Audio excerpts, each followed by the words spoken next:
Doctor Khalil এবং corridor issue, দেশবাসীকে বিভ্রান্ত এবং সেনাবাহিনীকে উস্কানি দেয়া হচ্ছে, এই বিষয় নিয়ে চারিদিকে আলোচনা চলছে। মানবিক করিডোর কি করিডোর, এগুলো বিষয় নিয়ে আজকের এই ভিডিওতে আলোচনা করা হবে। রাজনৈতিক দল বিএনপি তার পদত্যাগ দাবি করছেন। সেনাবাহিনীর ভেতরে এক ধরনের উস্কানি দেওয়ার চেষ্টা চলছে, যতটুকু মনে হয়েছে। দেশের জনগণকে বিভ্রান্ত করার চেষ্টা চলছে, যে করিডোরটা সার্বভৌমত্বের প্রশ্ন টেনে আনা হচ্ছে, নিরাপত্তার প্রশ্ন টেনে আনা হচ্ছে। তো সব মিলিয়ে এই বিষয়টি নিয়ে কথা বলতে আজকে আমার সঙ্গে যোগ দিচ্ছেন ঢাকা বিশ্ববিদ্যালয়ের অবসরপ্রাপ্ত অধ্যাপক শাহিদুজ্জামান, আন্তর্জাতিক সম্পর্ক বিশ্লেষক। স্যার, আপনাকে স্বাগত জানাচ্ছি আজকের অনুষ্ঠানে।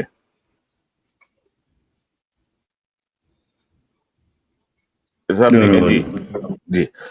তো স্যার, এই যে আমরা যেটা আমি বলছিলাম, যে ধরেন গত দুদিন আগে সেনাপ্রধান তার অ্যাড্রেসে অফিসার এবং সৈনিকদের উদ্দেশ্যে তার অ্যাড্রেসে তিনি বলেছেন যে মানবিক করিডোরের মতো স্পর্শকাতর ও ঝুঁকিপূর্ণ সিদ্ধান্ত নেওয়ার এখতিয়ার বর্তমান সরকারের নেই বলে তিনি উল্লেখ করেন। তিনি বলেন, শুধুমাত্র একটি নির্বাচিত রাজনৈতিক সরকারই যথাযথ পদ্ধতি অনুসরণ পূর্বক এরূপ সিদ্ধান্ত নিতে পারে। তিনি আরো বলেন যে করিডোর বিষয়ে সরকার কি ভাবছেন, বা জাতিকে একটি প্রক্সি ওয়ারের দিকে ঠেলে দেওয়া হচ্ছে কিনা, এ বিষয়ে সরকার স্পষ্টভাবে কিছুই জানাচ্ছেন না। অনুষ্ঠানের পরের অংশে এক অফিসারের প্রশ্নের উত্তরে তিনি স্পষ্টভাবে বলেন, there will be no corridor. অথচ এই সেনা অ্যাড্রেসের আগের দিন তিন বাহিনী প্রধান ডক্টর ইউনুস এবং ডক্টর খলিল, এদের মধ্যে কিন্তু এক দীর্ঘ সময় একটা বৈঠক হয়েছে যমুনায়, এবং সেখানে কিন্তু সেনা প্রধান সহ তিন বাহিনীর প্রধান এক ধরনের অ্যালাইন হয়েছিলেন যে ওকে ফাইন, আমরা এই বিষয়গুলো নিয়ে এভাবে আমরা আগাবো। কিন্তু পরের দিনই উনি টোটাল মানে রিভার্স একটা ভূমিকায় গেলেন, যে করিডোর দিয়ে দেশ বিপন্ন হয়ে যাচ্ছে। আর পাশাপাশি স্যার, এটাও ঠিক যে এই মানবিক করিডোরের তো আসলে এখনো কোনো সুনির্দিষ্ট ঘোষণা আসে নাই, কিন্তু তহিদ হোসেন সাহেবের একটা বক্তব্যকে কেন্দ্র করে আসলে বিষয়টা একটা এতটুকু ঘোট পাকানো হলো। বাট আপনার কাছ থেকে কি জানি, এই যে এক ধরনের বিভ্রান্তি ছড়ানো, সেনাবাহিনীর ভেতরে এক ধরনের উস্কানি দেওয়ার চেষ্টা, স্বাধীনতা, সার্বভৌমত্ব, সব মিলিয়ে স্যার আপনার বিশ্লেষণটাকে আপনি কিভাবে দেখেন এই মানবিক করিডোর এবং সামগ্রিক যে চলমান বিষয়টা? ধন্যবাদ কনক। বিষয়টা খুবই গুরুত্বপূর্ণ এবং বাংলাদেশের অস্তিত্ব অস্তিত্ব সংক্রান্ত বিষয়ের সাথেই রিলেটেড, এবং ব্যাপারটা আমাদের পররাষ্ট্রনীতির ক্ষেত্রে বোধহয় গত 50 বছরে অত্যন্ত মানে টার্নিং পয়েন্ট বলা যায়, ওয়াটারশেড। এটা এত অভূতপূর্ব কূটনৈতিক ইনিশিয়েটিভ যে আমি একজন আন্তর্জাতিক সম্পর্কের অধ্যাপক হিসেবে দীর্ঘ 50 বছর ধরে পড়াশোনা করে আসছি, 40 বছরের বেশি অধ্যাপনাও করেছি। আমি খলিলকে চিনিও না, এটুকু জানি যে সে আমাদের ব্যাচের সাথেই বিসিএস পরীক্ষায় প্রথম হয়েছিল, এবং অর্থনীতি বিষয়ে তার ঢাকা বিশ্ববিদ্যালয় থেকে অনার্স মাস্টার্স দুটোতেই প্রথম শ্রেণীতে প্রথম হয়েছিল। তার যে অসাধারণ মেধা এবং অসাধারণ অর্জন, জাতিসংঘে প্রতিটি পদে সর্বোচ্চ পদে গিয়েছে এবং বাংলাদেশকে বিভিন্ন সময় বিভিন্ন জায়গায় রিপ্রেজেন্ট করেছে। আমি যত বেশি দেখেছি তার পরিচিতি, তার অবদান এবং জাতিসংঘের সাথে, ততই আমি মুগ্ধ হয়েছি।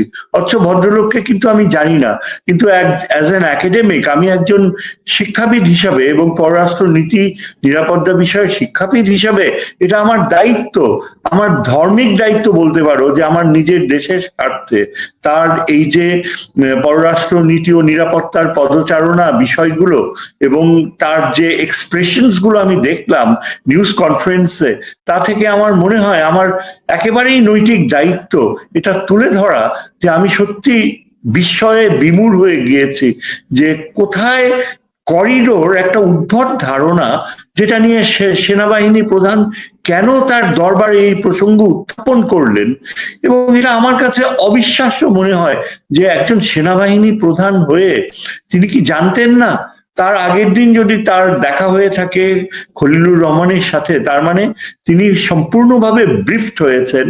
এবং এটা আগে বারবার বলা হয়েছে যে খলিলুর রহমান নিজে বলেছে যে করিডোরের কোনো প্রসঙ্গই আসেনি, করিডোর এখানে মোটেও প্রযোজ্য নয়, কেননা করিডোরের যে কনসেপ্ট তিনি আলোচনা করেছেন, বাংলাদেশের সাথে মায়ানমারের এই বাস্তবতায় কোনো করিডোরের ব্যাপারই আসে না। এবং উনি অত্যন্ত মানে দৃঢ় স্বরে বলেছেন যে এটা নিয়ে কোনো আলাপ হয়নি, হবেও না, এবং এটা অল আমাদের ইয়েতে নাই। এখন তাই যদি হয়ে থাকে, তাহলে কোন যুক্তিতে এটা দরবার হলে সেনাপ্রধান এটাকে একটা ইমোশনাল এবং কি বলে আবেগপ্রবণ একটা ইস্যু হিসাবে তিনি দাঁড় করালেন, আমার কাছে বোধগম্য নাই। এই যে পজিশন সেনাবাহিনী প্রধান, এই পজিশনের প্রতি সম্মান রেখে এবং অত্যন্ত একটা আশাবাদী অবস্থানের থেকে আমি বলতে চাই যে এই বিষয়টা তো তার সেখানে এক্সপ্লেন করা উচিত ছিল। একজন সেনাবাহিনী প্রধান নিশ্চয়ই অবগত থাকবেন যে খলিলুর রহমানের উপরে কত বড় একটা সেন্সিটিভ অস্তিত্বজনিত দায়িত্ব। এটা আমি একটু এক্সপ্লেন করি যে কেন খলিলুর রহমানের এই নিরাপত্তা উপদেষ্টার পদ এত গুরুত্বপূর্ণ, এবং ভারতের জন্য এটা এত স্পর্শকাতরই শুধু নয়, ভারত কেন আন্তরিকভাবে প্রচন্ড উদ্বেগের সাথে তার অপসারণ দাবি করে, তাকে সরাতে চায়। এবং এই যে অজিত দোভাল ব্যাংককে তার সাথে যে দেখা হলো, তারপর থেকে ভারতীয় নিরাপত্তা উপদেষ্টার দৃষ্টিভঙ্গি খলিলুর রহমানের প্রতি ইটস ওয়ান অফ সারপ্রাইজ। এবং একই সাথে তাদের যে পররাষ্ট্র মন্ত্রীর যে উপাখ্যান থেকে বোঝা যায় যে he is respected as an outstanding diplomat. কেন আমি বিষয়টা বলি যে দেখেন, বাংলাদেশ তো দীর্ঘ 16 বছর একেবারে গুটিয়ে ছিল। আমাদের পররাষ্ট্রনীতি যে friendship to all malice two নান, এই পরিস্থিতিতে কোনো কার্যকর সম্পর্ক গড়ে তোলেনি মায়ানমারের রেফিউজিদেরকে ফিরিয়ে দেওয়ার, এই রোহিঙ্গাদেরকে ফিরিয়ে দেওয়ার। আবার আমাদের নিরাপত্তার ক্ষেত্রে চীনের সাথে যে অভূতপূর্ব সম্ভাবনাগুলো ছিল, সেগুলো একেবারে শেখ হাসিনা ধ্বংস করে দিয়েছে শেষের দিকে। চীনের সাথে সম্পর্ক একেবারে তলানিতে পৌঁছেছে। অপরদিকে ভারতের সাথে যে সম্পর্ক, সেখানে মায়ানমার আমাদের শুধু জায়গায় দখল করে নেয়নি, যেখানে রোহিঙ্গাদেরকে বাধ্য করেছে থাকতে, এমন মনে হচ্ছিল যে স্থায়ীভাবে মায়ানমারের আক্রমণাত্মক নীতি বাংলাদেশকে গ্রাস করে ফেলবে আস্তে আস্তে, এরকম একটা পরিস্থিতি শেখ হাসিনা সৃষ্টি করেছিল। সেখান থেকে আমরা দেখতে পেয়েছি যারা এই ইউনূস সরকারের আগমনের পর থেকে পররাষ্ট্র নীতির ক্ষেত্রে বাংলাদেশ এক অভূতপূর্ব অর্জন করেছে খলিলুর রহমানের দায়িত্ব নেয়ার পর থেকে। ডক্টর খলিল যে মার্কিন যুক্তরাষ্ট্রের নিরাপত্তা উপদেষ্টাদের সাথে যে আলোচনাগুলো করেছেন, দীর্ঘকালীন আলোচনা, তাতে যেটা অন্য কেউ কোনো অতীত পররাষ্ট্র মন্ত্রী বা অ্যাডভাইজার অর্জন করতে পারেনি, সেটা তিনি অর্জন করেছেন। সেটা হলো যে তার দীর্ঘকাল জাতিসংঘে চাকরি করার ফলে তার যে যোগাযোগগুলো সৃষ্টি হয়েছে, তারই ফলন হিসাবে মার্কিন যুক্তরাষ্ট্রের নিরাপত্তা উপদেষ্টা অফিস তার উপর পূর্ণ আস্থা রাখলো। মার্কিন যুক্তরাষ্ট্র বার্মা অ্যাক্টকে আবার নতুন করে প্রয়োগ করার বাস্তবতা সৃষ্টি করলো এমন একটা সময়ে, যখন ট্রাম্প প্রেসিডেন্ট হয়ে ভারতের পক্ষে প্রচুর সমর্থন দেয়া আশা রেখেছিল ভারত। কিন্তু সেই পথে না যেয়ে মার্কিন যুক্তরাষ্ট্রের স্টেট ডিপার্টমেন্ট এবং মার্কিন যে উচ্চপদস্থ কর্মকর্তারা ঢাকায় আসে, মায়ানমারে যে মার্কিন রাষ্ট্রদূত তিনিও ঢাকায় আসেন, ঢাকায় এসে তাদের চূড়ান্ত আলোচনা হয়, অনেক প্ল্যানস হয়, যার ফলে বোঝা গিয়েছে যে রোহিঙ্গাদেরকে ফেরত পাঠানোর ব্যাপারে খলিলুর রহমানের আলোচনার মাধ্যমে একটা অসাধারণ মার্কিন তৎপরতা শুরু হয়েছে। এবং চিন্তা করেন, এটা এমন একটা সময়ে, এই যেটাকে আমরা ইংরেজিতে বলি Khalil could pull the Trump card, এমন একটা সময়ে যখন কিনা মার্কিন যুক্তরাষ্ট্র বাংলাদেশকে ভাতছড়না করতে পারত, যখন কিনা ভারতের প্ররোচনায় মার্কিন যুক্তরাষ্ট্র বাংলাদেশকে কোণঠাসা করতে পারত, সেটা না করে যখন আমরা দেখতে পাই ইউনূস সাহেব চীন সফর করে চীনের সাথে বাংলাদেশের সম্পর্ককে এক প্রচন্ড উচ্চতর মাত্রায় নিয়ে গেল, সেখানেও খলিলুর রহমানের ব্যাপক অংশগ্রহণ ছিল। তিনি আলোচনাগুলো করেছেন, তিনি কূটনৈতিক প্রক্রিয়াগুলো পরিচালনা করেছিলেন, যার ফলে এর আগে চীনের যে নেতৃস্থানীয় ব্যক্তিরা তাকেই ধরে নিয়েছে একজন মানে ম্যান টু ম্যান ডিপ্লোমেসি চালাবার জন্য। যে কারণে প্রথমত চীনের সরকার বাংলাদেশকে আশ্বস্ত করলো যে বাংলাদেশের সভরিনটি, সার্বভৌমত্ব যদি কখনো হুমকির মুখে পড়ে চীন তার পাশে দাঁড়াবে।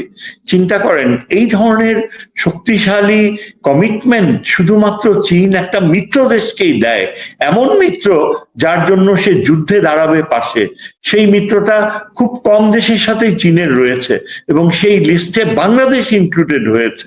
চীনের এই ঘোষণার পরে আপনি চিন্তা করে দেখেন যে খলিলুর রহমান মার্কিন যুক্তরাষ্ট্রকে ডিল করেছে, মার্কিন নেতৃত্বকে একটা বড় অংশ স্টেট ডিপার্টমেন্টের ঢাকায় এনে এমন একটা প্রক্রিয়া শুরু করেছে যেখানে তিনি মিডিয়াকে যতদূর জানিয়েছেন, যদিও এখানে একটা গোপনীয়তা থাকার কথা এই ধরনের সেন্সিটিভ সামরিক বিষয়ে, কিন্তু তারপরও খলিলুর রহমান সাহেব মিডিয়াকে প্রাণান্তর চেষ্টা করে তুলে ধরেছেন যে আমাদের সাথে এমন একটা সম্পর্কের উদ্বেগ হয়েছে যে যেখানে জাতিসংঘ আমাদের উপরে যে আস্থা রেখেছে মায়ানমারে খাদ্যশস্য পৌঁছে দেবার, সেটাই শুধু ঘটছে না, আমরা এমন একটা পরিস্থিতির দিকে যাব এবং আরাকান আর্মির সাথে ভবিষ্যতে এমন একটা সম্পর্ক গড়ে উঠবে যার ফলে আরাকান আর্মি ও মায়ানমারের যারা এখন আরাকানে রয়েছে কর্তৃত্বে, তারা সসম্মানে রোহিঙ্গাদেরকে ফেরত নিয়ে যাবে। এবং এই আরাকান আর্মি থেকে এই ধরনের যে চিন্তাধারা আগে কি কখনো প্রত্যাশা করেছিলাম? কয়েক মাস আগেও কিন্তু মায়ানমারে তো গৃহযুদ্ধ চলছিল আর আরাকান আর্মি অত্যন্ত কি বলে রোহিঙ্গাদের ব্যাপারে একেবারে ডিসইন্টারেস্টেড ছিল। সেই আরাকান আর্মি এখন তারা এই যে বাংলাদেশের উপর নির্ভরশীলতার বাস্তবতা, সেখানে তারা দেখতে পেয়েছে যে বাংলাদেশের সাথে নির্ভরযোগ্য সম্পর্ক ছাড়া আরাকান আর্মি কোনো বৈধতা পাবে না আন্তর্জাতিক জগতে। জাতিসংঘের সেক্রেটারি জেনারেল আরাকান আর্মির সাথে যোগাযোগ করার যে প্রস্তাব বাংলাদেশকে রেখেছে, এর মাধ্যমে আরাকান আর্মি কিন্তু জাতিসংঘের স্বীকৃতি পেতে যাচ্ছে। খলিলুর রহমান এমন একটা পরিস্থিতি সৃষ্টি করেছে যে আরাকান আর্মির অস্তিত্ব, ভবিষ্যৎ এবং নিয়ন্ত্রণ করা সম্পূর্ণ ভেস্তে যেতে পারে যদি সেখানে, যেটা টাটমাডা করেছে, ফেমিন কন্ডিশনস যদি প্রিভেইল করত। এবং এই ফেমিন কন্ডিশনস এখন যদি এভাবে প্রিভেইল করে তাহলে রাখাইন জনগোষ্ঠী একটা নির্মম বাস্তবতায় পড়বে। এবং টাটমাডাও যে প্ল্যান করেছে আইসোলেট করে আরাকান আর্মিকে না খাইয়ে রাখাইন পপুলেশনকে মারবে, এই যে জেনোসাইডাল প্ল্যান, এটা বাস্তবায়িত হলে আরাকান আর্মি কোথায় যাবে? সেই পরিস্থিতি থেকে খলিলুর রহমানের আশ্বাসে আরাকান আর্মি একটা নির্দিষ্ট অ্যাটিটিউড ডেভেলপ করেছে, যার ফলে বাংলাদেশ আশা করতে পারে যে জাতিসংঘের সাহায্য প্রক্রিয়ার ফলে এবং ভবিষ্যতে জাতিসংঘের অন্যান্য সহযোগিতার ফলে এবং পাশাপাশি মার্কিন যুক্তরাষ্ট্রের বার্মা অ্যাক্ট প্রয়োগের মাধ্যমে আরাকান আর্মি বাংলাদেশের উপর এতখানি নির্ভরশীল হবে যে শুধু তারা রোহিঙ্গাদেরকেই ফেরত নেবে না, বাংলাদেশের সাথে তারা তাদের যে সমুদ্র সীমা, তাদের যে ভৌগোলিক রাজনৈতিক অবস্থান, তার সিংহভাগ তারা শেয়ার করবে বাংলাদেশের সাথে। এই জিনিসগুলা আমি একজন এই জিওপলিটিক্সের অধ্যাপক হিসাবে এই জিনিসগুলো আমি দেখতে পাচ্ছিলাম এবং প্রচন্ড আবেগের সাথে খলিলুর রহমানের সাকসেসের জন্য আমি অপেক্ষা করছিলাম যে এটা এগিয়ে যাবে। কিন্তু আমি হতাশ হয়ে গেলাম যে যেখানে সেনাবাহিনী প্রধান খুব ভালো করেই জানেন যে এখানে করিডোরের কোনো ব্যাপারই নেই, যেখানে তিনি তার যে জিওসি রয়েছেন রামুতে, তার সাথে তার পূর্ণ যোগাযোগ রয়েছে এবং নিশ্চয়ই জিওসি যতখানি রোল প্লে করছে, এই যে মার্কিন বাহিনী যদি সেখানে কোনো কিছু করে থাকে সেটা সম্পর্কে সেনাবাহিনী প্রধান সম্পূর্ণ অবগত এবং এই কার্যক্রম অলরেডি অনেক দূর এগিয়ে যাচ্ছে। আমরা তো যতদূর জানি আনঅফিসিয়ালি যে মার্কিন বাহিনী বাংলাদেশে একটা ওই অঞ্চলে একটা যে সহযোগিতার পথে এসেছে, এটা কিন্তু ভারতীয় টেলিভিশনও বারবার বলছে। সেখানে হয়তো অনেকটা কি বলে অ্যালিগেশন আনার ব্যাপার থাকতে পারে, কিন্তু এটা তো সত্যি যে আমাদের সেনাবাহিনী প্রধান পুরা সামরিক কার্যক্রমটা, জাতিসংঘ কার্যক্রমটা অবহিত। এবং আপনি যেটা বললেন ঠিক তার আগের দিনই কিন্তু খলিলুর রহমানের সাথে তিন বাহিনী প্রধানের সাক্ষাৎ হয়েছে, সম্পূর্ণ অবগত।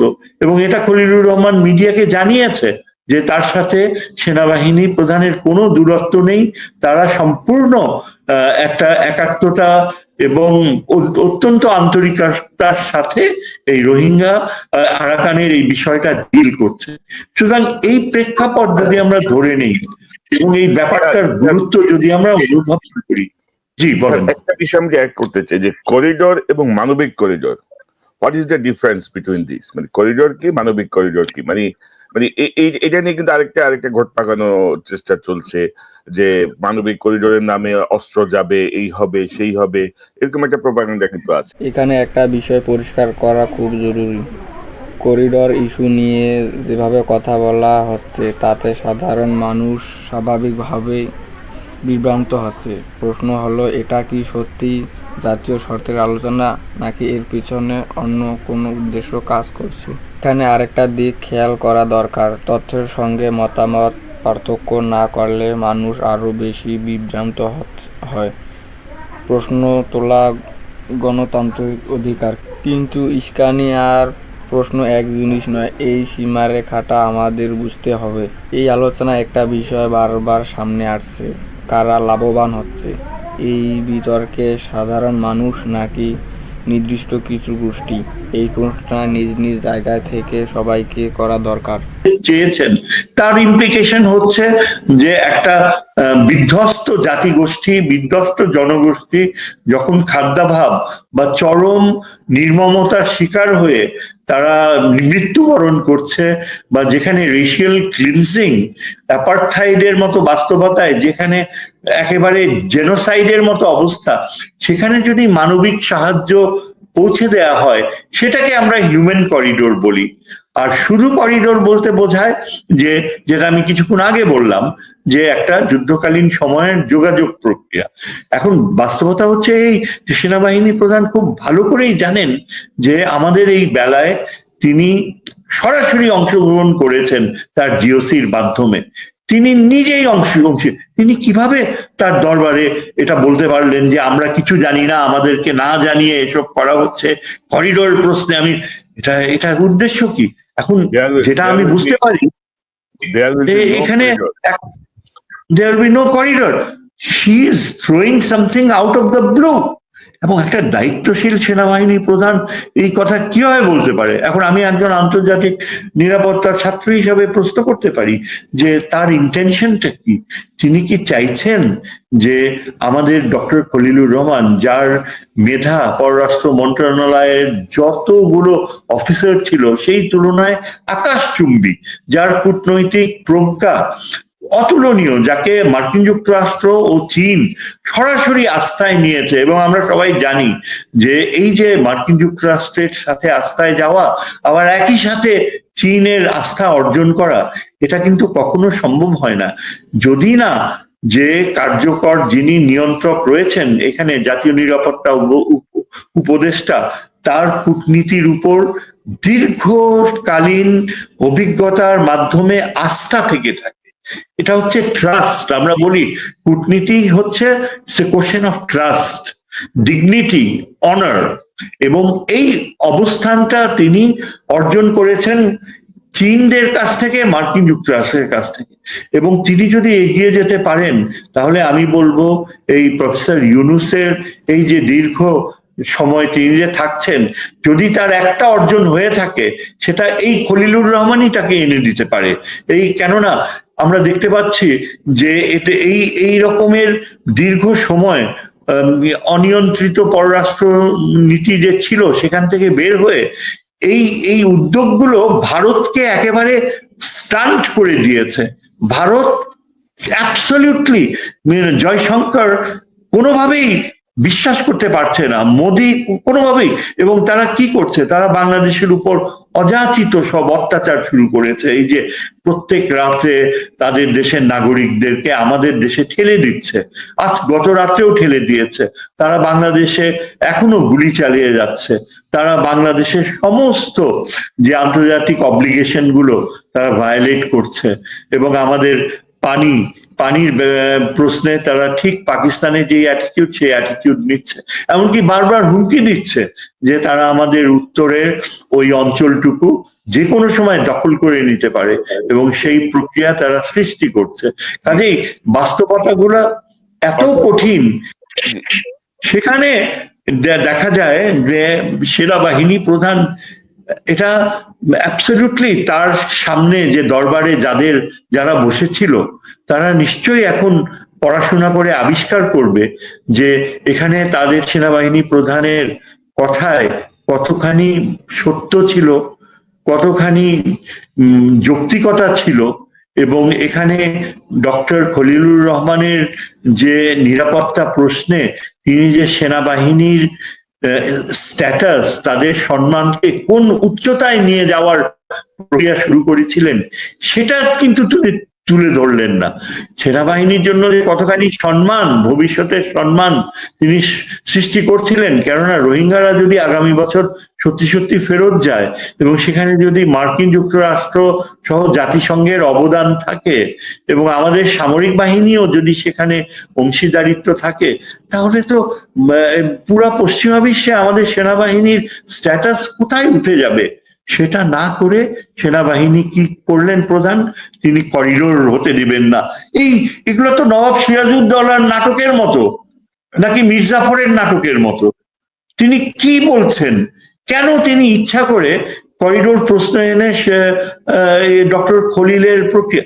এবং এখানে আমি শুধু একটাই কারণ দেখতে পাই, সেটা হচ্ছে এই যে আমরা যেটা আগে থেকে জানি যে সামরিক বাহিনী প্রধানের সাথে ভারতীয় সেনা প্রধানের যোগাযোগ ছিল, তার সাথে যথাযথভাবে যারা ভারতের পক্ষে সেনাবাহিনীর কিছু পথভ্রষ্ট সেনানায়ক যারা ভারতের পক্ষে বাংলাদেশের সাথে বিশ্বাসঘাতকতা করেছে তাদেরকে আটক করা হয়নি, তাদেরকে শাস্তির বিধানে আনা হয়নি, এমনকি তাদের অনেকে তারা সেনাবাহিনীর নিয়ন্ত্রণের হাত থেকে বের হয়ে পালিয়ে গিয়েছে। এগুলো সব মিডিয়াতে আমরা দেখি, জানি, পড়ি। এবং তাহলে এটা কি ইন্ডিকেট করছে? তাহলে কি এটা বুঝতে হবে যে সেনাবাহিনী প্রধান কোনোভাবেই চায় না যে ভারতের ইচ্ছা, ভারতের নিরাপত্তা চিন্তা এবং ভারত বাংলাদেশকে যেভাবে তার নিয়ন্ত্রণে রাখতে চায় সেই পথেই কি তিনি চান যে আমরা ফিরে যাই? তা না হলে কেন তিনি এই আমাদের ডক্টর খলিলকে বারবার এই করিডোর প্রশ্ন উত্থাপন করে বিব্রত করছেন? কেন তিনি ডক্টর ইউনূসকে বলছেন যে ডিসেম্বরের মধ্যে ইলেকশন দিতে হবে, এবং এটা তো তার আওতায় পড়ে না। এবং তিনি চাচ্ছেন যে যত তাড়াতাড়ি ইলেকশন হয় ততই যেন ডক্টর খলিলের অর্জনের সময়সীমাটুকু আরো সংকুচিত হয়ে যায়। তিনি এমন একটা পরিস্থিতি তৈরি করছেন যেন অ্যাজ ইফ ডক্টর খলিল একজন ভিলেন, এবং যার ফলে আমরা দেখতে পাচ্ছি যে যেই বিষয়গুলো মোটেও বুঝতে পারে না, এমনকি আমাদের যে অপর ভিলেন আমি বলবো এই বিএনপি, তারা এখন আজকে যে এই দাবি উত্থাপন করেছে যে তাদের 3 জন অ্যাডভাইজারকে সরাতে হবে, এবং কথা নাই বার্তা নেই, মানে অবিশ্বাস্য। এটাই কি জিয়াউর রহমানের পার্টি? তারা তাদের ওই কি রিজভি এবং তার চেয়েও আরো বেশি সালাউদ্দিন একেবারে জোর করে দাবি করে বসেছে যে ডক্টর খলিলকে বিতাড়িত করতে হবে, ডক্টর খলিলকে অ্যাডভাইজার হিসাবে বিদায় করতে হবে। এটা কিভাবে সম্ভব? যেই দলটি বর্তমানে ক্ষমতায় যাবার জন্য প্রচন্ড চাপ সৃষ্টি করছে ইলেকশনের, যেই দলটি আগে প্রেসিডেন্ট জিয়ার হাতে গড়ে ওঠা পররাষ্ট্রনীতির ক্ষেত্রে অসাধারণ অর্জন করছিলেন, এমনকি আজকে যদি প্রেসিডেন্ট জিয়া জীবিত থাকতেন, আমি তাকে অনেক কাছে থেকে ব্রিফ করেছি, তাকে অ্যাডভাইস করেছি, 1.5 বছর আমি তার পররাষ্ট্রনীতি উপদেষ্টা হিসাবে কাজ করেছি, তাকে অনেক কাছে থেকে দেখেছি। আমি নিশ্চিতভাবে বলতে পারি খলিলের যে মেধা এবং যে অর্জন তিনি করেছেন, আজকে প্রেসিডেন্ট জিয়া বেঁচে থাকলে খলিলকে কাছে টেনে নিতেন, তার মেধাকে কাজে লাগাতেন, ঠিক যেমনি 1978 সালে এই খন্দকার মোশাররফ হোসেনকে ঢাকা বিশ্ববিদ্যালয়ের টিএসসি অডিয়েন্স থেকে টেনে নিয়েছিলেন, আপনি আমার দলে যোগ দিন। আমি তখন একজন ইয়াং লেকচারার, আমার চোখের সামনে ডক্টর মুশাররফ জিয়াউর রহমানের আহ্বানে সাড়া দিয়েছেন। তিনি কি জানেন না, তিনি কি বোঝেন না যে প্রেসিডেন্ট জিয়া মেধাকে কতখানি গুরুত্ব দেয়? তিনি কি একবারও আমাকে জিজ্ঞেস করতে পারতেন না? তিনি আমাকে ভালো করে চেনেন এবং আমি তিনি এটা শ্রদ্ধার সাথে আমাকে জানিয়েছেন, আমাকে স্মরণ করেন যে শহীদ তুমি তো জানো সেই দিনের কথা যেদিন প্রেসিডেন্ট জিয়া আমাকে টিএসসি তে ডেকে নিয়েছিল, এরা তো কেউ জানে না। এই খন্দকার সাহেব আজকে বসে কিভাবে এই প্রস্তাব দিলেন যে খলিলকে বহিষ্কার করতে হবে? আজকে প্রেসিডেন্ট জিয়া যদি বেঁচে থাকতো তাহলে ডক্টর খলিলের এই অমর্যাদা কখনো হতে পারতো? আমি এই জন্য অনুরোধ করেছি, কেন মানে বিএনপি এই পজিশন নিচ্ছে, একটা চাপ সৃষ্টি করা, যাতে ডক্টর ইউনূসের এই যে অর্জন, ডক্টর খলিল যদি এখন চীনকে লালমনিরহাটে এই যে এয়ারবেস তৈরি করার প্রক্রিয়া, সেটা যদি সত্যি সত্যি বাস্তবায়ন হয়, তাহলে ভারতের জন্য তো এটা একটা ভূমিকম্পনের মতো। ভারত সেখানে কাছেই তার বাগডোগরা ও হাসিমারা এয়ারবেসে অত্যন্ত উচ্চমানের মিসাইল ও বিমান প্রয়োগ করেছে। বাংলাদেশের জন্য এটা একটা নিরাপত্তা হুমকি। সেখানে আমরা যদি আমাদের লালমনিরহাটে আজকে চীনকে আমন্ত্রণ জানাই, সেটা সম্ভব হবে শুধুমাত্র ডক্টর ইউনূসের সম্মতি এবং ডক্টর খলিলের কূটনৈতিক কার্যকলাপ। সেই প্রক্রিয়াটাকে ভারত চায় ধ্বংস করে দিতে, ভারত চায় যেন সেটা না হয়। আজকে বিএনপি ও কি সেই একই পথে যাবে? বিএনপি মনে করছে যে ডক্টর খলিল যদি চীনের সাথে এই সম্পর্কের ক্ষেত্রে অর্জন, আবার একই সাথে আমেরিকার সাথে রোহিঙ্গাদের ফেরত পাঠানোর কূটনৈতিক প্রক্রিয়া অর্জন করে, তাহলে ডক্টর খলিল হয়তোবা প্রফেসর ইউনূস এতখানি জনসমর্থন পাবেন যে হয়তো জনগণ দাবি করে বসতে পারে যে ডক্টর ইউনূসই কন্টিনিউ করুক। এই ভয়, এই অত্যন্ত হীনমন্যতা, অত্যন্ত নিম্ন রুচির চিন্তা কাদের? এই যে এইসব মানুষ। মানে স্যার মূল জায়গাটা যদি আমি এক লাইনে সাম আপ করি, যে মানে মূলত ভারতের স্বার্থ বিঘ্নিত হবে বা ভারতের যে আধিপত্য এই অঞ্চলে, বিশেষ করে বাংলাদেশের উপরে ভারতের আধিপত্য শূন্যের কোঠায় নেমে আসবে। এই জায়গাটার কারণেই আসলে ভারত সরাসরি কিছু করতে পারছে না, কারণ এখানে ইইউ যুক্ত, জাতিসংঘ যুক্ত, আমেরিকা যুক্ত। তো তারা এখন সওয়াল হয়েছে আমাদের কিছু সেনাপ্রধান সহ কিছু গুটি করে অফিসার এবং প্রধানতম রাজনৈতিক দল বিএনপির কিছু নেতার উপরে। তো আমি স্যার দুটা প্রশ্ন আপনাকে একটু করতে চাই পাশাপাশি। একটা হচ্ছে, ডক্টর খলিল নিরাপত্তা উপদেষ্টার পদ পাওয়ার পরেই আসলে মূলত তার সঙ্গে এনিমিটিটা শুরু হয়। আমরা দেখি যে পুরাতন অনেক গল্প কাহিনী দিয়ে তাকে বিব্রত করার চেষ্টা হয়েছে, নানা রকম ঘটনা ঘটেছে। তো বলা হচ্ছে যে বেসামরিক ব্যক্তি নিরাপত্তা উপদেষ্টার পদ নিলে নাকি পারবেন না, সামরিক জ্ঞান নাকি লাগবে। কিন্তু আমি যতটুকু জানি বিশ্বের অত্যন্ত গুরুত্বপূর্ণ কমপক্ষে 50টি রাষ্ট্রীয় নিরাপত্তা উপদেষ্টা কিন্তু বেসামরিক ব্যক্তি। এবং এটা এই জায়গাটা একটু যদি একটু স্পষ্ট করেন যে ডক্টর খলিলের এই পদের যৌক্তিকতা এবং হ্যাঁ, আপনি একেবারে ঠিক জায়গায় হাত দিয়েছেন। দেখেন, আমি এটাই বলতে চাচ্ছিলাম। দেখেন, ডক্টর খলিল এই যে বেসামরিক ব্যক্তি হয়ে জাতীয় নিরাপত্তা উপদেষ্টা হয়েছেন, এটাই কিন্তু সভ্য জগতে প্র্যাকটিস। ডক্টর খলিলের যোগ্যতা নিয়ে চরিত্র হনন করার প্রয়াস করেছে তারই পররাষ্ট্র মন্ত্রণালয়ের কিছু কিছু সহকর্মী, এবং যেখানে বলতে গেলে পররাষ্ট্র উপদেষ্টার প্রতিও অঙ্গুলি নির্দেশ করা হয় যে ডক্টর খলিল তার নাকি ব্যক্তিগত জীবনে এখানে অঘটন ঘটিয়েছে। আমরা জানতে পারলাম, দেখেন, নিউ ইয়র্কে সেদিন একটা সাক্ষাৎকারে দুইজন অত্যন্ত সম্মানীয় ব্যক্তি, একজন নিউ ইয়র্কে একজন প্রতিষ্ঠিত প্রবীণ ডক্টর, আরেকজন অত্যন্ত প্রতিষ্ঠিত যে ব্যক্তি ওইখানে থাকেন এবং একটা অত্যন্ত সম্মানিত পদে রয়েছেন দীর্ঘকাল। ডক্টর খলিল যখন নিউ ইয়র্কে চাকরি নেন প্রথম, তখন থেকে চেনেন। তারা দুজনই কিন্তু একটা নিউ ইয়র্ক ভিত্তিক টেলিভিশন নেটওয়ার্কে বলেছে যে ডক্টর খলিল কোনো সময় তার চারিত্রিক দৃঢ়তা কম্প্রোমাইজ করেনি, এবং জাতিসংঘের যে তিনি উচ্চ পদে গিয়েছেন একটার পর একটা, সেখানে তার ব্যক্তিগত জীবনের সব খুঁটিনাটি দেখা হয়েছে, সমস্ত কিছু চেক আপ করা হয়েছে।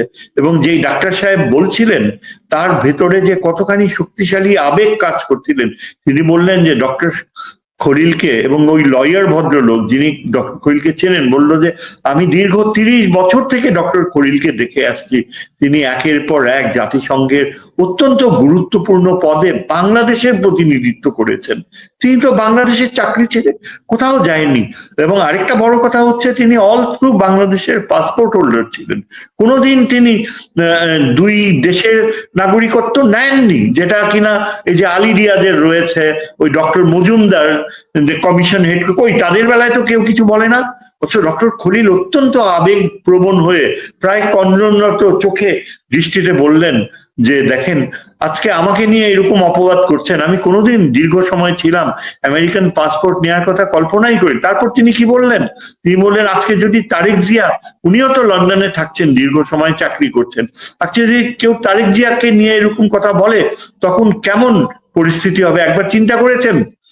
এই কথাটা বলা, এই কারণে বিএনপির রিজভী এবং ওই যে সবচেয়ে বড় যে সন্দেহজনক ব্যক্তি সালাউদ্দিন, যাকে পুরা ঢাকা শহর চিহ্নিত করেছে যে ভারতীয় গুপ্তচর হিসাবে, লাভ দিয়ে আজকে প্রেস কনফারেন্সে বলেছে আমরা খলিলের অপসারণ চাই।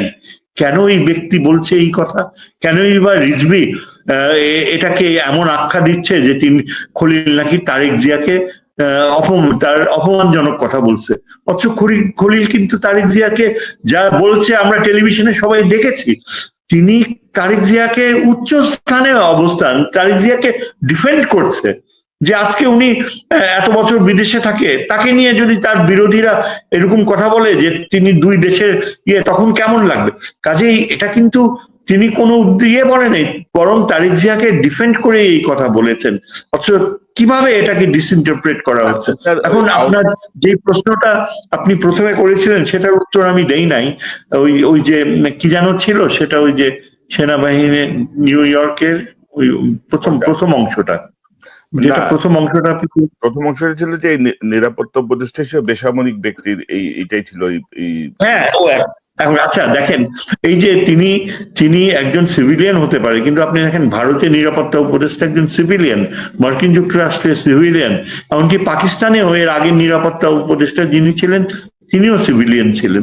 একজন সিভিলিয়ান নিরাপত্তা উপদেষ্টা হিসেবে থাকবে, এটাই তো স্বাভাবিক, এটাই কাম্য, সভ্য জগতে এটাই হয়ে থাকে। আজকে বাংলাদেশে যদি সামরিক বাহিনী এটা মেনে নিতে না পারে, তাহলে বলতে হবে যে এখানে তাদের একটা ইনফেরিয়রিটি কমপ্লেক্স, এবং সামরিক বাহিনীর কোন অফিসারের এই যোগ্যতা রয়েছে নিরাপত্তা উপদেষ্টা হতে পারবে? খলিলের নখের কাছাকাছি কি কেউ আসতে পারবে? সামরিক বাহিনী প্রধান তো তার পুত্র তুল্য ডক্টর খলিলের। সামরিক বাহিনী প্রধান যে একটা মাদ্রাসা বা স্কুলের ছাত্র হিসাবে তার যে জ্ঞান ছিল এক সময় বাল্যকালে, তার সেটাই হচ্ছে তার খলিলুর রহমান এর সাথে তুলনা করলে তার অবস্থান। তিনি কি সেটা জানেন না?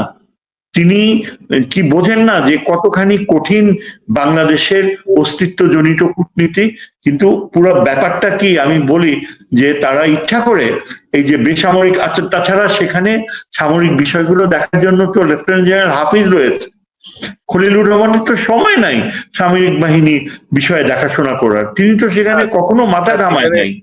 স্যার এখানে একটা একটা আবেগের কথা বলি। আমাকে এক সেনা কর্মকর্তা বলছিলেন যে আপনি দেখছেন ডক্টর খলিলকে নিরাপত্তা উপদেষ্টার দায়িত্ব দিচ্ছে, একজন বেসামরিক লোককে এখন সেলিউট করতে হবে।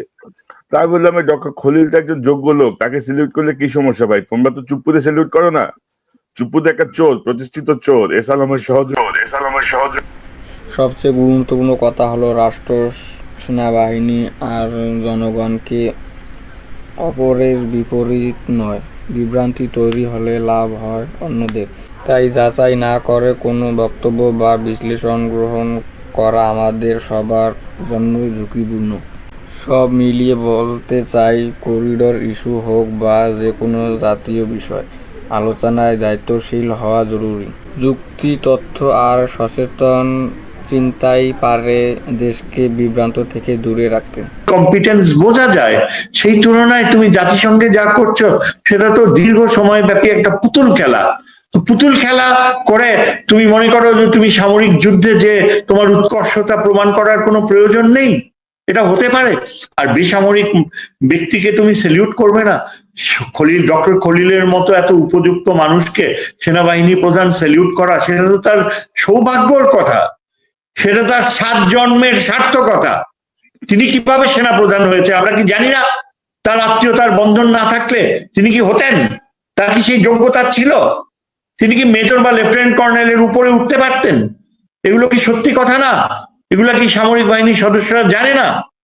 কেন সেই আমি তো মনে করি এখানে আসল ব্যাপারটা হচ্ছে যে principal staff officer lieutenant general Kamrul, তিনি সামরিক যে সম্পর্ক এবং পাকিস্তানের সাথে, চীনের সাথে যে সামরিক সম্পর্কগুলো গড়ার পেছনে তার অবদান রয়েছে, তিনি পাকিস্তানের যে সামরিক বিষয়ে আলোচনা করে এসছেন, খলিলুর রহমানের সাথে তার একটা যোগাযোগ হয়েছে, কমিউনিকেশন হয়েছে, সামরিক বিষয়গুলো আলোচনা করেছেন এবং এই বিষয়টাকেই মানে তার চক্ষুশূল হয়ে দাঁড়িয়েছে। শোনা যাচ্ছিল যে হয়তো লেফটেন্যান্ট জেনারেল কামরুলকে সেনা প্রধান করা হবে এবং এই আতঙ্কে এখন লেফটেন্যান্ট জেনারেল কামরুলকেও সরিয়ে দেওয়া হবে আর ডক্টর খলিলুর রহমানকে ডেমোনাইজ করতে হবে।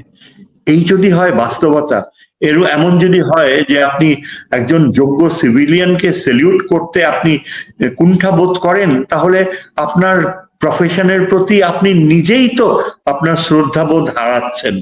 আপনি কি জানেন না উন্নত বিশ্ব, এমনকি এই যে পার্শ্ববর্তী ভারতে একটা সেক্রেটারি, এটা ডিফেন্সের ডেপুটি সেক্রেটারিকেও সেনাবাহিনী প্রধান স্যালিউট করে, বাইরে ওয়েটিং রুমে ওয়েট করে তাকে দেখা করার জন্য? আপনি কি জানেন না যে মার্কিন যুক্তরাষ্ট্রে অ্যাসিস্ট্যান্ট সেক্রেটারি অফ ডিফেন্সকেও সেনাবাহিনী প্রধান স্যালিউট করে? এগুলো কি আধুনিক বিশ্বের কার্যক্রম আপনি জানেন না? আপনাদের শেখাতে হবে। কোথায় গিয়েছে আপনাদের লার্নিং? এগুলো সব ঘটেছে এই 16 বছরের এই যে হাসিনার প্রতি যে আনুগত্য এবং হাসিনা যে কিভাবে ধ্বংস করেছে। আজকে ডক্টর খলিল যেখানে তাকে অত্যন্ত সম্মানের সাথে সামরিক বাহিনীর এই দরবারে তাকে নিয়ে যাওয়া উচিত ছিল, তিনি বক্তৃতা দিতে পারতেন, তিনি তাদের বুঝিয়ে বলতে পারতেন, সেটা কিচ্ছুই করা হয়নি। সেটা না করে বরং এই যে তার স্ট্যাটাস, তিনি একজন সিভিলিয়ান, এই প্রশ্ন ওঠে। এই প্রশ্ন কিভাবে ওঠে, কেন ওঠে? তাহলে তো আমাদের কোনো দরকার নাই এখানে যদি সিভিলিয়ান। হ্যাঁ বলেন।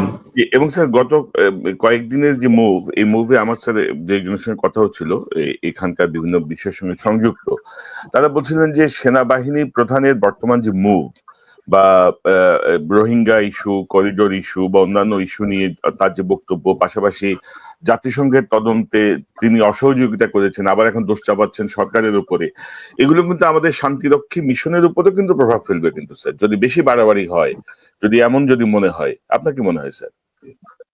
অ্যাবসলিউটলি, আপনি বুঝতেই পারবেন না।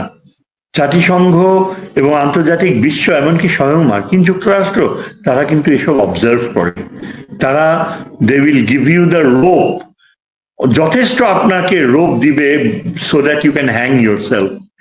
কাজেই এই যে এইসব কার্যকলাপ, এই যে জাতিসংঘের যে উদ্যোগকে এইভাবে ইয়ে করা, প্রত্যাখ্যান করার মানসিকতা, এই যে আপনার এত ধ্বংস, এত গোলাগুলি, যে ওয়ার ক্রাইমস কমিটেড হয়েছে এবং সেনাবাহিনীর যেসব জেনারেলসরা এইসব খুনের সাথে সরাসরি যুক্ত ছিল, এবং আমরা এটাও জানি যে যথেষ্ট প্রমাণ রয়েছে ভারতের সামরিক বাহিনীর সদস্যরাও বাংলাদেশে ঢুকে তারা গোলাগুলি করেছে। পুরো বিষয়টা ভারতের এই অজিত দোভাল তারই নিয়ন্ত্রণে ছিল, এবং হাসিনাকে যে প্লেনে ফেরত পাঠানো হবে সেখানেও কিন্তু অজিত দোভালের সিদ্ধান্ত ছিল।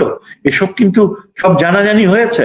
এসব আন্তর্জাতিক ট্রাইব্যুনালে আসলে পুরো বিষয়টা আসবে, এবং তখন আপনি কোথায় পালাবেন? কাজে এখানে এই যে আপনার সংশ্লিষ্টতা, এটা বাংলাদেশের সেনাবাহিনীর জন্য অত্যন্ত ক্ষতিকর, এবং এগুলো পূর্ণ বিচার হওয়া উচিত। আমি জানি আমাদের অত্যন্ত সাহসী, মেধাবী যারা চাকরিচ্যুত হয়েছে অনেক অফিসার, তারা বিচার পাচ্ছে না। তাদের মধ্যে একজন হাসান নাসের, ব্রিগেডিয়ার হাসান নাসির চৌধুরী রয়েছেন। তিনি প্রচন্ড পরিশ্রম করছেন, বিভিন্ন সেমিনার করে জাতীয় নিরাপত্তা নীতি, ভবিষ্যতে সামরিক বাহিনীর যে প্রফেশনালিজম কিভাবে ড্র করা যায়, এবং কর্নেল হাসনাইন নামে অত্যন্ত সাহসী বীর বিক্রম একজন অফিসার, যাকে বরখাস্ত করা হয়েছে, যাকে এখনো চাকরিতে ফেরত দেওয়া হয়নি, এই রকমের অফিসার এবং আরো অনেক অবসরপ্রাপ্ত অফিসাররা মানে অত্যন্ত ক্রুদ্ধ হয়ে, অত্যন্ত নিরাশ হয়ে দেখছে যে কিভাবে আমাদের এই ডক্টর প্রফেসর ইউনূসের সময় এই ব্যর্থতা। আমি তো বলবো এটা প্রফেসর ইউনূসের ব্যর্থতা। তিনি কেন প্রথমেই উদ্যোগ নেননি? তিনি কি জানতেন না প্রথমে, যখন এটা জানাজানি হয়ে গেল যে বুকে পাথর বেঁধে সেনাবাহিনী প্রধান এটা এই প্রফেসর ইউনূসের অ্যাপয়েন্টমেন্টকে অ্যাকসেপ্ট করছে, তখনই তো তার কার্যকর পদক্ষেপ নেওয়া উচিত ছিল। তখনই এই জায়গাতে ডক্টর ইউনূসের উদাসীনতা আছে অথবা ওনার অবহেলা আছে। আমরা কিন্তু আপনি জানেন যে আমরা প্রথম থেকে কিন্তু এই বিষয়গুলো ওনার নলেজে বারবার আনার চেষ্টা করেছি। হয় উনি জানেন না, অথবা ওনাকে জানতে দেওয়া হয়নি, অথবা উনি উদাসীন ছিলেন, যার কনসিকুয়েন্সেস আমরা এখন ফেস করছি। আমরা স্যার আরেকটা প্রসঙ্গে যে অনুষ্ঠানটা শেষ করব সেটি হচ্ছে যে আপনি যেটি বলছিলেন যে এই যে দেখেন চরিত্র হনন কিন্তু আওয়ামী লীগের একটা কালচার, কিন্তু চরিত্র হনন মানে আওয়ামী লীগের বিপক্ষে যে থাকে সবসময় তাকে মেলাইন করার জন্য চরিত্র হনন হয়েছে। আমাদের সশস্ত্র বাহিনীতে যত কর্মকর্তা চাকরিচ্যুত হয়েছেন বা যাকে যখন যেই মানে অপরাধীর চাকরিচ্যুত করা হোক, সাথে কিন্তু একটা নারী ঘটিত বিষয় যুক্ত করে দেওয়া হয়েছে যেন সেই বিষয়টা নিয়ে আর কোথাও কথা বলতে না পারে। ডক্টর খলিলের চরিত্র হননের চেষ্টা হয়েছে কিন্তু সেম তরিকায়। এবং একটা সহজ ব্যাখ্যা হচ্ছে 1/11 এর সময় যদি ডক্টর খলিল এরকম কোনো কিছুর সঙ্গে যুক্ত হন, পরবর্তী 16 বছর হাসিনা রেজিমকে তাকে ছেড়ে দিত। হাসিনা রেজিম এটা তাকে তো আরো মেলাইন করার চেষ্টা করতো। তখন তো 16 বছর তো সময় গেছে, তাই না? তো এখন ওই খেলায় যাচ্ছে। তো সব মিলিয়ে স্যার বাংলাদেশ কোন দিকে যাচ্ছে, বা যে সার্বিক যে পরিস্থিতি, ডক্টর ইউনূসের পদত্যাগের কথা, আবার সরে আসা। বাট স্যার আমি কিন্তু কিছু দাবির সাথে একমত রাজনৈতিক দলগুলোর, যে কিছু উপদেষ্টাকে অবশ্যই সরাতে হবে।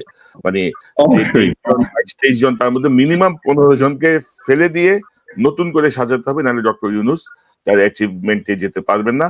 আপনার কাছ থেকে আমি একটু টোটাল একটা বিশ্লেষণ শুনে অনুষ্ঠান শেষ করবো। জি স্যার। আমি একেবারে আপনার সাথে একমত যে তার বেশ কিছু এই যে অ্যাডভাইজার্স যারা একেবারে পারফরমেন্স ভালো হয়নি তাদেরকে রিপ্লেস করা উচিত। এমনকি আমি আমার বিষয়ে যিনি পররাষ্ট্র উপদেষ্টা তহিদ হোসেনের বিষয়ে আমার মানে তার সীমাবদ্ধতা সম্পর্কে আমার যথেষ্ট সন্দেহ রয়েছে। আমি ঠিক জানি না, বুঝতেও পারি না কি গুণে তাকে এই পররাষ্ট্রনীতি উপদেষ্টা করা হলো, কার ইচ্ছায়, কারা এর পিছনে ছিল। তিনি তো ঠিক মতো আমাদের বিষয়গুলো বোঝে না।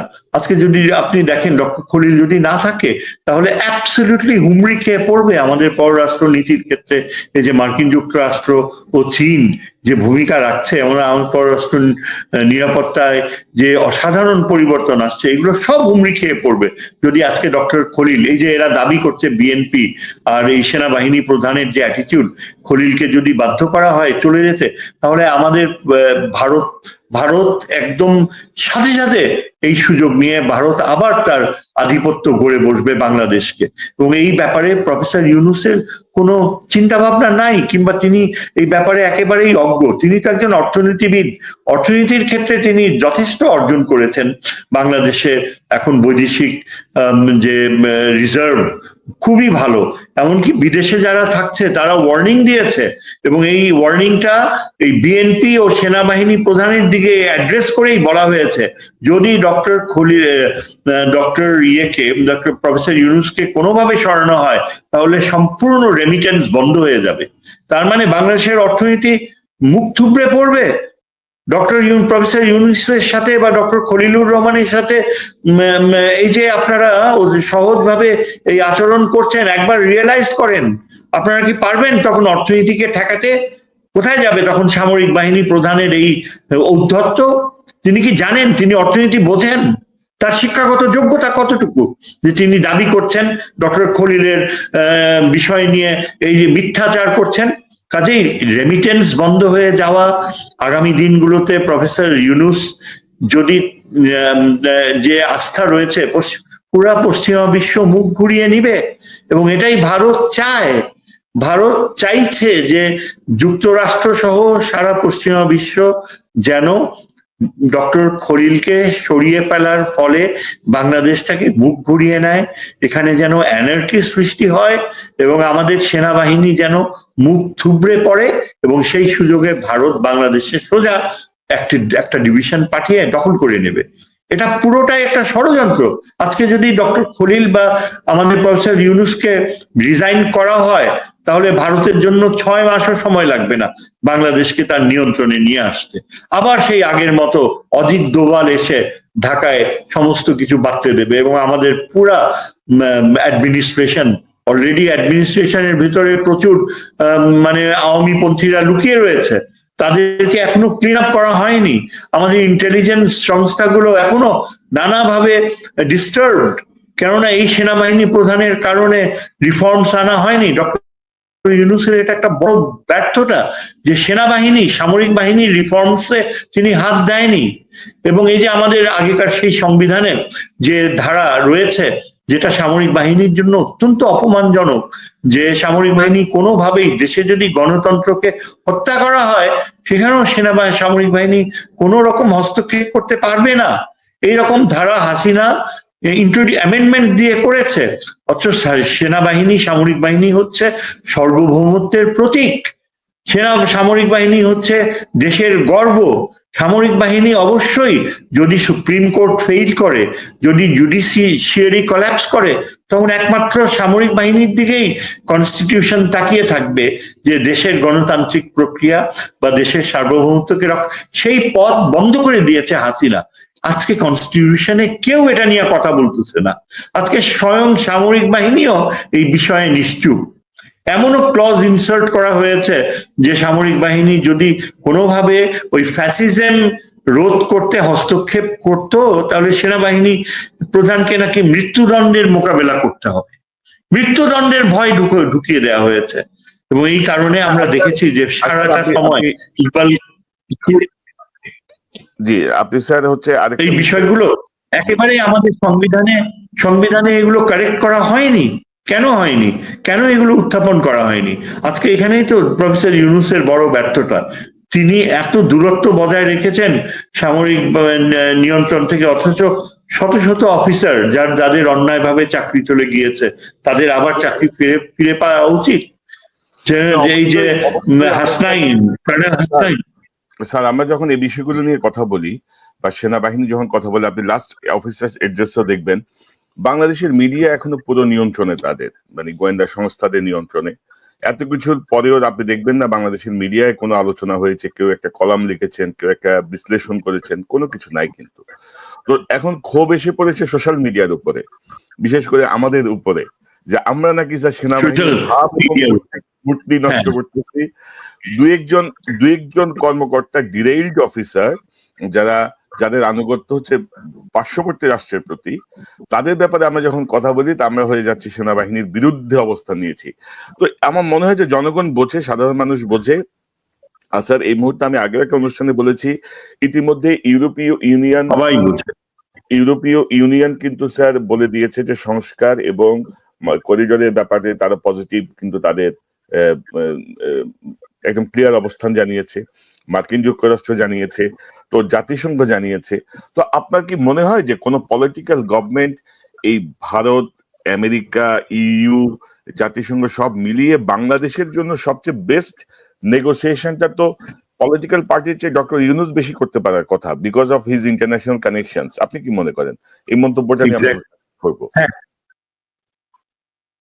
এটা তো অ্যাবসলিউটলি আমরা দেখতেই পেয়েছি, দেখাই যাচ্ছে যে ইন্টারন্যাশনাল ইনস্টিটিউশন গুলো তারা কতখানি, ইউরোপিয়ান ইউনিয়নের প্রতিনিধি ঢাকায় এসে বলেছে যে এটা প্রফেসর ইউনূসের ইচ্ছা, তিনি রিফর্মস যতদিন চান রিফর্মস করে তারপর ইলেকশন দিবেন, এইরকম স্টেটমেন্ট দিয়েছে ইউরোপিয়ান ইউনিয়ন থেকে। কাজে এই যে পলিটিক্যাল পার্টিস গুলো যদি মনে করে যে তারা এই বিদেশের অন্যান্য দেশগুলোকে ব্যবহার করবে, মোটেও পারবে না। আজকে বিএনপি মারাত্মক ভুল করছে।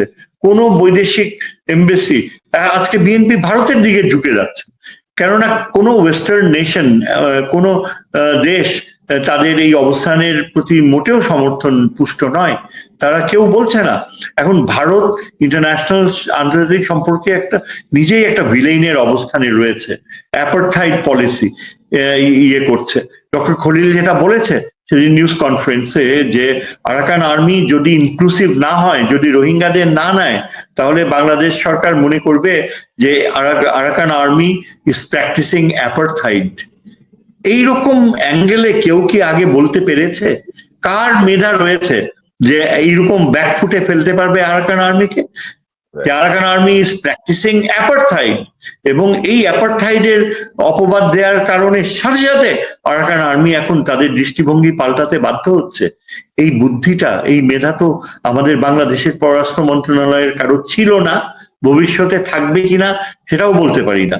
কাজেই প্রফেসর ইউনূস, আপনি যেটা বললেন, তিনি এমন কিছু কিছু মানুষকে এনেছেন, সত্যি কথায় ডক্টর খলিলের মতো আরো অন্যান্যরা যারা, তারা কিন্তু অসাধারণ গ্রহণযোগ্যতা পেয়েছে পশ্চিমা বিশ্বে।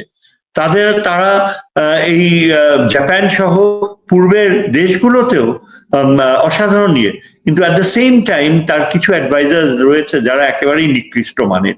কাজেই অতি উচ্চমান আবার অতি নিম্নমান, দুটারই সংমিশ্রণ। তবে এটা ঠিক যে আমাদের সেনাবাহিনী, সামরিক বাহিনীকে কোনোভাবে বিতর্কিত করা যাবে না।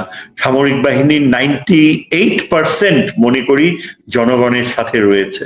তারা বারবার প্রমাণ করেছে, অবসরপ্রাপ্ত সামরিক বাহিনীর অত্যন্ত যোগ্য মেধাবী যারা অবসরপ্রাপ্ত হয়েছেন, তারা বারবার বিভিন্ন মিটিংস ফোরামসে যে তারা কনফার্ম করে যে আমরা সবসময় জনগণের পাশে ছিলাম, থাকবো।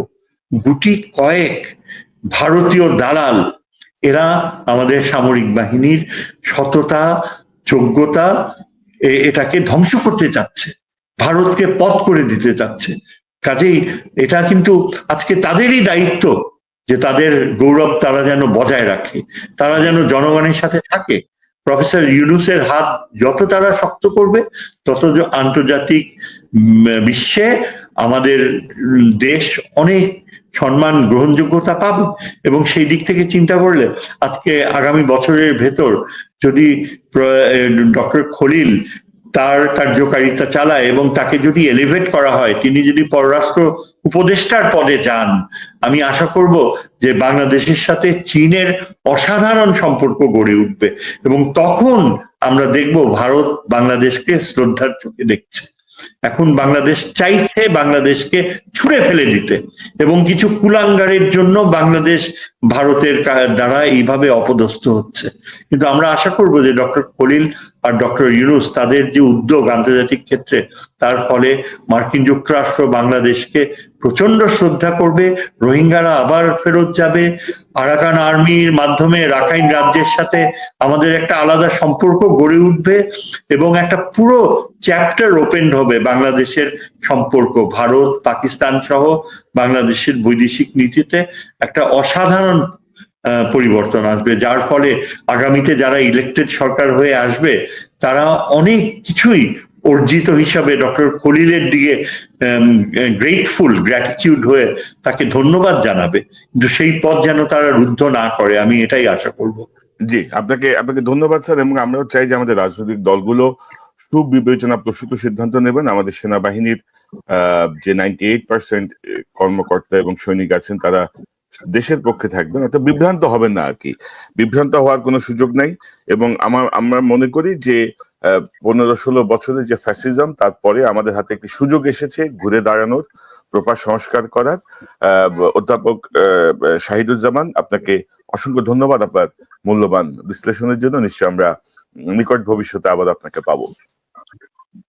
ধন্যবাদ আপনাকেও, যে এরকম একটা মানে বিষয় অত্যন্ত স্পর্শকাতর কিন্তু তারপরেও প্রাসঙ্গিক, জাতীয় স্বার্থের এত গুরুত্বপূর্ণ একটা বিষয় এত শর্ট নোটিসে এখানে এই যে আমরা প্রেজেন্ট করতে পারলাম, I must give you my salute. Thank you. Thank you. দর্শক, এতক্ষণ যারা এই অনুষ্ঠান শুনলেন, নিশ্চয়ই আপনি এই আলোচনার মর্মার্থ উপলব্ধি করতে সক্ষম হবেন। খুব স্পষ্ট করার চেষ্টা করা হয়েছে করিডোর কি, করিডোর কেন, ডক্টর খলিলকে নিয়ে যে আলোচনাগুলো হচ্ছে, ডক্টর ইউনূস সরকারকে নানাভাবে ক্ষতিগ্রস্ত করার যে চেষ্টাগুলো হচ্ছে, সেই জায়গাটা এই আলোচনাটা আমার মনে হয় যে আপনাদেরকে একটি স্পষ্ট ধারণা দেবে। পাশাপাশি ডক্টর ইউনূসকে আমরা বলবো যে প্রায় 10 মাস হয়ে গেল, আপনি দয়া করে সেনাবাহিনী, সশস্ত্র বাহিনীর উপর আপনার কর্তৃত্ব প্রতিষ্ঠা করুন। হাসিনাপন্থী, ভারতপন্থী যারা এখনো বাংলাদেশকে ক্ষতিগ্রস্ত করার চেষ্টা করছে, তাদের উপর আপনার নিয়ন্ত্রণ প্রতিষ্ঠা করুন। গোয়েন্দা সংস্থাকে পরিবর্তন করুন।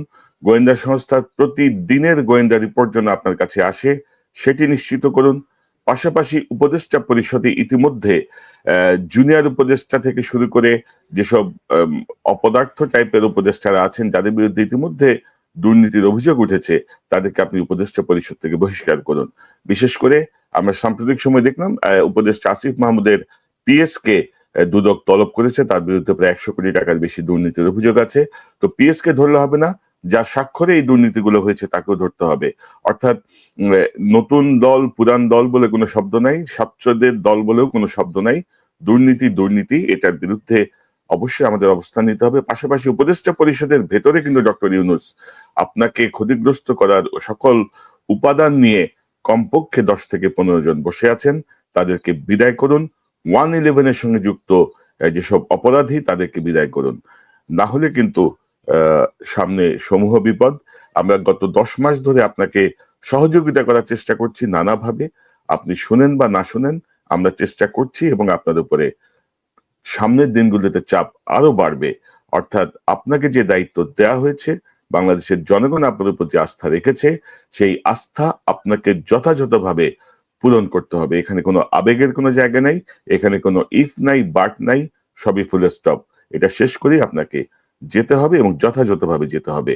আর বিএনপি যদি শুভবুদ্ধির উদয় হয়, আমার মনে হয় যে এটি দলের জন্য ভালো হবে, দেশের জন্য ভালো হবে। দর্শক, এই চ্যানেলটি সাবস্ক্রাইব করে আমাদের পাশে থাকুন, এই চ্যানেলের মেম্বারশিপ নিয়ে আমাদের পাশে থাকুন। আবারও দেখা হবে ইনশাল্লাহ। আসসালামু আলাইকুম।